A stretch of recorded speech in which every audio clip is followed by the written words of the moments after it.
পয়গম্বর সুলাইমান পিপিলিকার আওয়াজ শুনলেন 9 মাইল উপর থেকে। পিপিলিকা তার জাতিরে বয়ান করে, বয়ান, ইয়া আইয়ুহান নামলু দুখুলু মাসাকিনাকুম।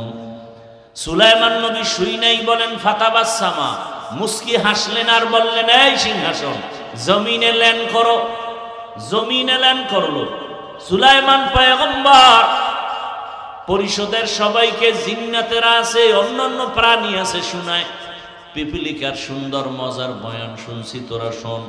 একটা পিপিলিকা তার জাতি বাইরে সতর্ক করে, তাড়াতাড়ি বাসার মধ্যে নিরাপদে ঢুকে যা। সুলাইমানের সৈন্যবাহিনী যদি আসে বিপদ আসবে, তাড়াতাড়ি নিরাপদে যাও। একটা পিপিলিকার লিডার তার জাতি ভাইয়ের ক্ষতি করতে দেয় না। আরে জাতি আজকে মানুষ হইয়া আশরাফুল মখলুকত, মানুষের জবাই করে, অন্তরে কোনো মায়া লাগে না। কোরআনে বলে রাজনীতি নাই। সুলাইমান বিলকিসের ঘটনা আমারে দাও শুনাই, আর তোমরা বাংলা কোরআন ধরো। আল্লাহর কসম, রাজনীতি কি, কেন, কত প্রকার, শুধু এই ঘটনা দিয়ে শিখায় যাবে। তুমি আমার আল্লাহর কোরআনটাকে দুর্বল মনে করেছো? আমার আল্লাহর কোরআন, আমার ইসলাম এত দুর্বল না। সব নীতি ইসলামে আছে, রাষ্ট্রনীতি থাকবে না এমন দুর্বল ইসলাম তো আমার আল্লাহ দেন নাই। রাষ্ট্রনীতি নাই। ভাইরা আমার, পিপিলিকার ঘটনা নবী শুনাইতেছেন। সুলাইমান নবীর ঘটনা সবাই শুনতেছে, ফাঁকি দিয়ে একটা ঝামেলা ঘটাইছে হুদহুদ নামের পাখি। নামাজের সময় ওযু করবেন, নামাজ আদায় করবেন, পানির প্রয়োজন। অচেনা পথে কোথায় পানি পাবে? পানির দায়িত্ব হুদহুদরে দিয়ে রাখছে। হুদহুদ পাখি নাকটা পানি মাটিতে লাগাইলেই বলতে পারতো এখানে পানি আছে। হুদহুদ পাখি পানির খবর দিলে নবী সুলাইমান বলতো, জিনেরা মাটি খনন করে পানি উঠা, ওযু করব, নামাজ পড়ব। সময় হয়ে গেছে নামাজের, ওযু করব, পানি দরকার। হুদহুদ দেখো। নবী তাকায় দেখে হুদহুদ রে দেখা যায় না। আর একটা রাজনীতির পয়েন্ট, সুলাইমান নবী হুদহুদ রে না পাইয়া কি বললেন, এই একটা পয়েন্ট। সুলাইমান নবী বললেন, মালিয়া লা আরাল হুদহুদ, আমি সুলাইমানের কি হলো, হুদহুদ রে দেখি না কেন? একটা পয়েন্ট, বিশাল পয়েন্ট। কি পয়েন্ট? সুলাইমান নবী বলে নাই হুদহুদের কি হলো দেখি না কেন। সুলাইমান কয়, আমার কি হলো, হুদহুদ রে দেখি না কেন? আমার কোনো অপরাধে হুদহুদ আমাকে থেকে চলে গেল কিনা? শিক্ষা দিলেন মূলনীতি। মানুষ নিজের দোষ দেখো। আমি হাফিজুর রহমানের কি দোষ হলো যে আমার সন্তানের শান্তি নাই? আমার কোন অন্যায় হয়ে গেল যে আমার ঘরে অশান্তি?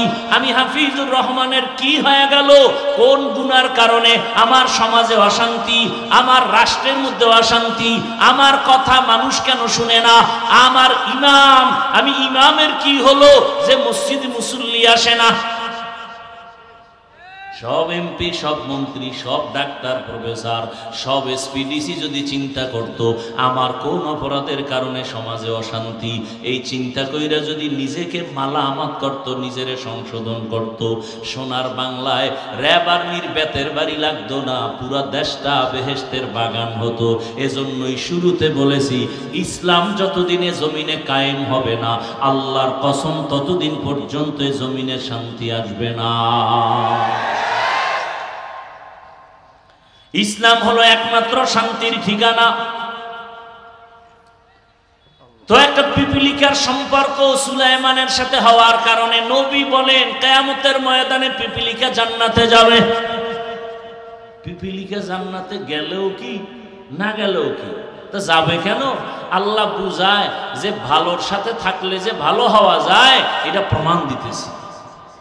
একটা গাভী জান্নাতে যাবে। আল্লাহর কাছে ওই পিপিলিকার দাম কেমন, কারোর নামে সূরা নাজিল করে দিছে। সূরার নাম কি? পিপিলিকার নামে সূরা, গাভীটার নামে সূরা। নাম কি? সূরা বাকারা। গাভীটা এত দাম, কিয়ামতের ময়দানে রহমতের নবী বলেন এ গাভী জান্নাতে যাবে। এত দাম হলো কেন? ও গাভীটা আল্লাহ স্বর্ণ দিয়ে বানাইছে। মুসা নবীর সাথে সম্পর্কের কারণে দাম বেড়ে গেছে। দুনিয়াতে এক বড় বেঈমান আপনারা সবাই চিনেন, নাম হলো ফেরাউন। জানা থাকলে বলেন ওর স্ত্রীর নাম কি? আসিয়া কি জাহান্নামী? এত বড় বেঈমানের ঘরে থেকে আসিয়া কত দামি হয়ে গেল। রহমতের নবী বলেন কিয়ামতের ময়দানে আসিয়ার সাথে আমি মুহাম্মদের বিবাহ হবে। কিয়ামতের কঠিন দিনে জান্নাতের একটা দরওয়াজা খুলে ফেরেশতারা 4 জন নারীকে ডাকবে, আসো,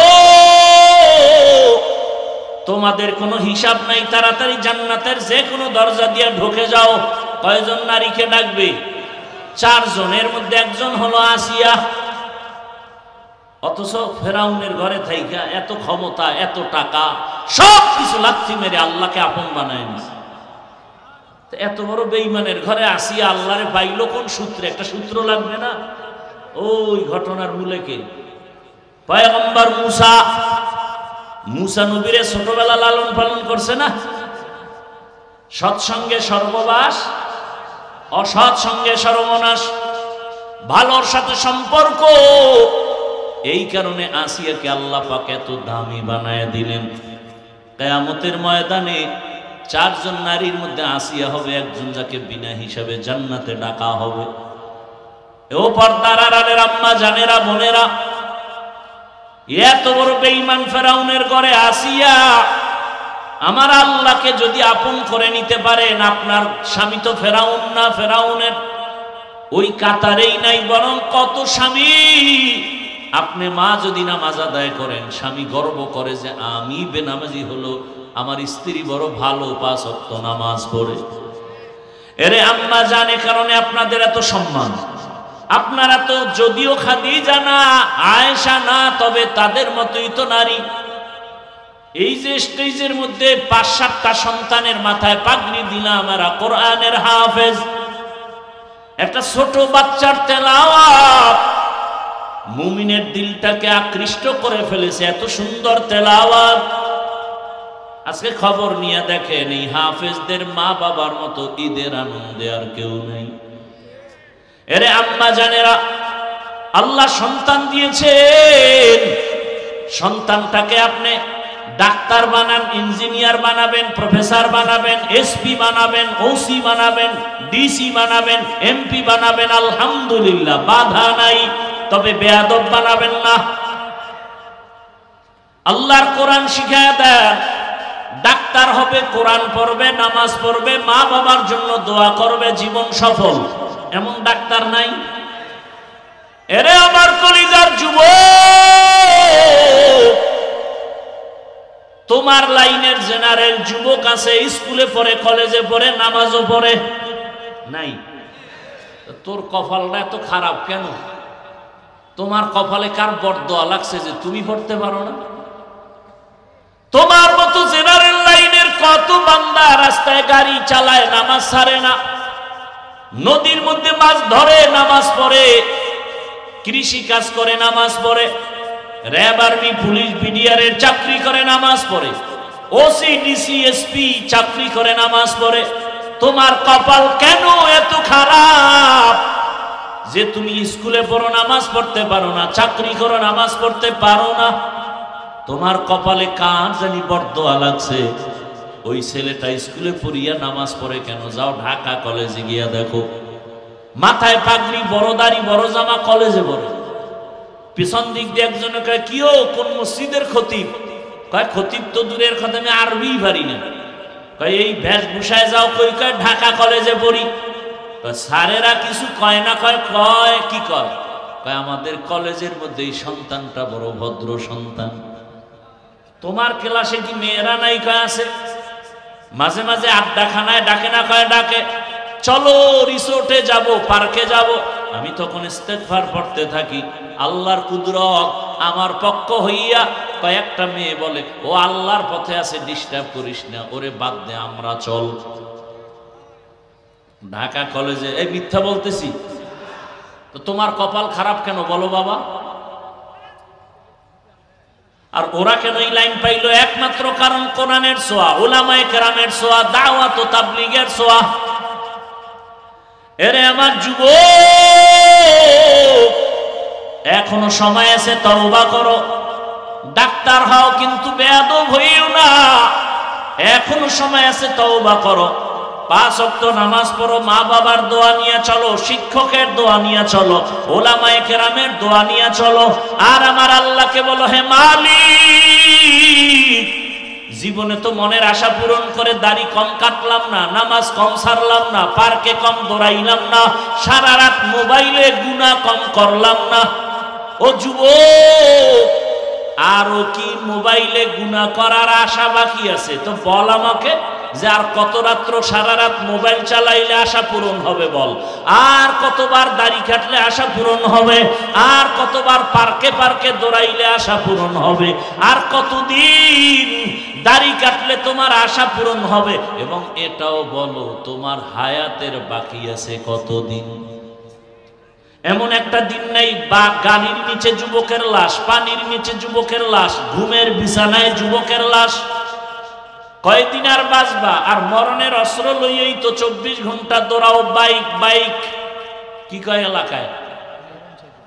মোটর সাইকেল, মরণ সাইকেল বলে। হ্যাঁ, তাহলে এই যে মোটর সাইকেল বাইক নিয়ে দৌড়াও, এই যুবকেরা সত্য কথা স্বীকার কর, মিছা কইস না। বাস, ট্রাক, লঞ্চ, বিমান আর বাইক, কোনটা অ্যাক্সিডেন্ট হয়ে মরে বেশি গড়ে বলতো? জানো এইটা মরণ ফাঁদ, এরপরে যে ডেলি দৌড়াও, মায়ের থেকে বিদায় নিয়ে যাও না প্রতিদিন? বিদায় নিয়ে যাবি, কারণ তোর আর বিদায় নেওয়ার টাইম নেই। আর ভালো কাজে তো যাও না, যাও তো আকাম করতে। ভালো কাজে গেলে তো একটা চিন্তা করা যেত ফেরত আবি, যাও তো আকাম করতে। বাইকে উঠলেই শরীরে আগুন জ্বলে, পেছনে বিপরীত পার্স থাকলে তো আরো আগুন লাগে। যুবক বাবারা, বেয়াদবি ক্ষমা চাই, রাগ করো না। আমি কিন্তু বলি না তুমি আমার মতো হুজুর হয়ে যাও, মাদ্রাসায় যাও। আমি বললাম ডাক্তার হও, ইঞ্জিনিয়ার হও, প্রফেসর হও, এসপি, ডিসি, ওসি হও, তবে আল্লাহর কোরআন পড়ো, মা বাবার দোয়া নাও, শিক্ষকের দোয়া, আলেমদের দোয়া নিয়া। তুমি যদি ডাক্তার হও জীবন ধন্য, ইঞ্জিনিয়ার হও জীবন ধন্য। আর যদি বেয়াদব মার্কা ডাক্তার হও, তাসলিমার মতো জুতার বাড়ি খাইয়া দেশ থেকে পালাতে হবে। অনুরোধ করে বলবো, তবে ওই শুরুতেই বলছিলাম, আবু জাহালওয়ালা কপালের মানুষও আছে, ওমরের কপালওয়ালা মানুষও আছে। যারা ওমরের কপালওয়ালা, তারা ভাববে জীবনে তো কম গুনাহ করি নাই, আর গুনাহ করব না, তওবা করব। মনে মনে আল্লাহকে বলবে, আল্লাহ জীবনে কত দাড়ি কাটলাম, নামাজ ছাড়লাম, বেপরদায় চললাম, তুমি মাফ করো। আজকে থেকে আর নামাজ ছাড়বো না, দাড়ি কাটবো না, বেপরদায় চলবো না। মা বাবার দোয়া নিয়া, শিক্ষকের দোয়া নিয়া, ওলামায়ে কেরামের পরামর্শ নিয়া, নবীর তরিকা মেনে চলবো। ও বাবারা, তওবা করার যদি কারো নিয়ত হয়, অন্তরে মুনাফিকি না থাকে, খাঁটি তওবার নিয়ত যাদের আছে, দুটো হাত আমার আল্লাহকে দেখাইয়া দাও। আয় আল্লাহ তাআলা, হাতগুলো কবুল করে নেন, তওবা কবুল করে নেন, তওবার উপরে মজবুত হইয়া চলার মতো তৌফিক দান করেন, আমিন। আল্লাহ আমাদের সবার তওবা কবুল করে নেন। আরো জোরে বলেন। নামাজ লাগবে, রোজা লাগবে, ইসলাম লাগবে, জান্নাত লাগবে। জান্নাত লাগলে এগুলোও লাগবে। আর যদি বলেন আমার জান্নাত লাগবে না, তো ভোর রাত্রে আল্লাহরে বইলে ফেলেন যে আল্লাহ ফেরাউন্না যা চাইছে তুমি আমারে তাই দাও, জাকাত পাইয়া লাগবে। আল্লাহর ওয়াদা, আপনি দুনিয়া চাইলে পাবেন, তবে আখিরাতে কিছু। মান কানা ইউরিদুল আজিলাতা আজ্জালনা লাহু ফিহা মা নাশা। আল্লাহ বলেন দুনিয়া চাইলে আমি তাকে দ্রুত দিব। এই ভাই, জীবনে তো কোনো গুনাহ টুনা করেন না আপনারা নাকি? গুনাহ যদি হয়ে থাকে, এতগুলো মানুষ নিয়ে কি একটু দোয়া করলে থাকবেন না? এর আগেই চলে যাবেন। কি সবাই একটু মা বাবার জন্য দোয়া করার প্রয়োজন আছে না নাই? দেশের জন্য, জাতির জন্য দোয়া করার প্রয়োজন আছে না নাই? তাহলে ওয়াজ যাই শুনছেন, মূল বরকত কোথায়? এখন দোয়ার মধ্যে। আমরা দোয়া করব, দোয়া না করে যাব না। والصلاة والسلام على سيد الأنبياء والمرسلين وعلى آله وأصحابه أجمعين يا أرحم الراحمين يا أرحم الراحمين يا أرحم الراحمين رب ارحمهما كما ربياني صغيرا اللهم إنك عفو كريم تحب العفو فاعف عنا اللهم إنا نسألك رضاك والجنة ونعوذ بك من سخطك والنار اللهم إنا نعوذ بك من البرص والجنون والجذام وسيء الأسقام اللهم إنا نسألك علما نافعا ورزقا واسعا وشفاء من كل داء اللهم ارحمني بترك المعاصي اللهم ارحمني بترك المعاصي اللهم ارحمني بترك المعاصي يا الله মাহফিল কবুল করে নেন মাদ্রাসা কবুল করে নেন ছাত্র উস্তাদ কমিটি এলাকাবাসীকে কবুল করে নেন মা বোনদের পর্দাওয়ালা আবেদা বানায়া দেন সন্তানগুলো নেককার বানায়া দেন লেখাপড়া পরীক্ষার্থীদের কামিয়াবি দান করেন আমার কলিজার যুবকদের দ্বীনের খাদেম বানায়া দেন আয় আল্লাহ মোবাইলের গুনাহ থেকে আমাদের হেফাজত করেন আয় আল্লাহ ঘরে ঘরে সুন্নতের আমল চালু করে দেন নবীজির সুন্নাতওয়ালা জিন্দেগি দান করেন নবীজির রওজা বাইতুল্লাহ জিয়ারতের জন্য কবুল করে নেন আয় আল্লাহ আমাদের দিলের নেক আশা পুরায়া দেন সারা দুনিয়াবাসীকে মাফ করে দেন মুসলমানের হেফাজত করেন প্রবাসে যারা আছে হেফাজত করেন বাংলাদেশ ইসলামের জন্য কবুল করে নেন আয় আল্লাহ তাআলা উলামায়ে কেরাম পীর মাশায়েখদের এক বানায়া দেন উম্মতের মাঝে মুহাব্বত বাড়ায়া দেন বাতিলের মোকাবেলায় বিজয় দান করেন বাতিলের নেফাকি জাহের করে মুমিনের ঈমান আমল মেহেরবানি করে হেফাজত করেন বাতিলকে বাতিলের দ্বারা দমন করে দেন আল্লাহ আহলে হকের বিজয় দান করেন রিয়া হাসাদ কিবির দূর করে তাকওয়া দান করেন উলামা তোলাবা উম্মতের অন্তরে ইজ্জত মুহাব্বত রুহ বাড়ায়া দেন ইলম হিলম হিকমত আমলে বরকত বাড়ায়া দেন জাহেরি বাতিনি দুশমনের মোকাবেলায় বিজয় দান করেন আমাদের জানমাল আহাল পরিবার কুদরতের দ্বারা হেফাজত করেন সমস্ত বিপর্যয়ের হাত থেকে হেফাজত করেন দয়াময় রব্বুল আলামিন ঘরে ঘরে শান্তি দান করেন দাম্পত্য জীবন সুখময় করে দেন আয় আল্লাহ তাআলা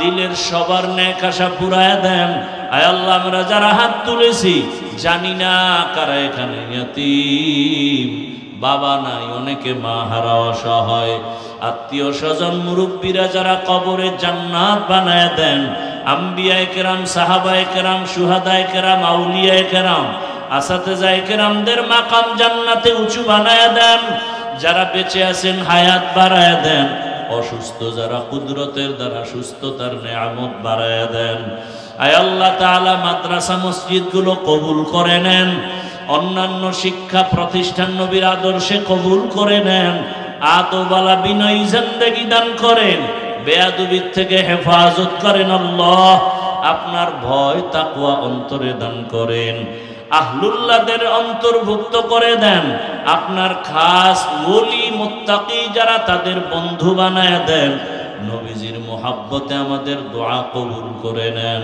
চলার পথে ইজ্জতের সাথে হেফাজত করেন আওয়াজে কথায় রুহানিয়াতে স্পষ্টতার রূপ বাড়ায়া দেন আয় আল্লাহ সুস্থতার নেয়ামত বাড়ায়া দেন পরস্পরে আমাদের মোহাব্বত বাড়ায়া দেন আয় আল্লাহ দেশ জাতি ইসলামের জন্য কাজ করার খেদমতের জন্য কবুল করে নেন আয় আল্লাহ নবীজির মোহাব্বতে আমাদের দোয়া কবুল করে নেন হাসবুনাল্লাহু ওয়া নি'মাল ওয়াকিল নি'মাল মাওলা ওয়া নি'মান নাসির ওয়া সাল্লাল্লাহু তাআলা আলা খাইরি খালকিহি মুহাম্মাদ ওয়া আলিহি ওয়া আসহাবিহি আজমাইন বিরহমাতিকা ইয়া আরহামার রাহিমিন।